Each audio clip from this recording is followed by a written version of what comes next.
మీరు గోగనిస్తుంటారు, పిచ్చిగా మీ వెనకబడితో పూజిస్తారు.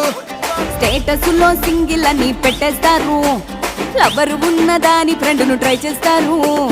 నడిసినన్ని రోజులు నడిపిస్తూనే ఉంటారు, అవ్వ అయ్యను చూపి వేరే పెళ్లి చేసుకుంటారు. నడిచినన్ని రోజులు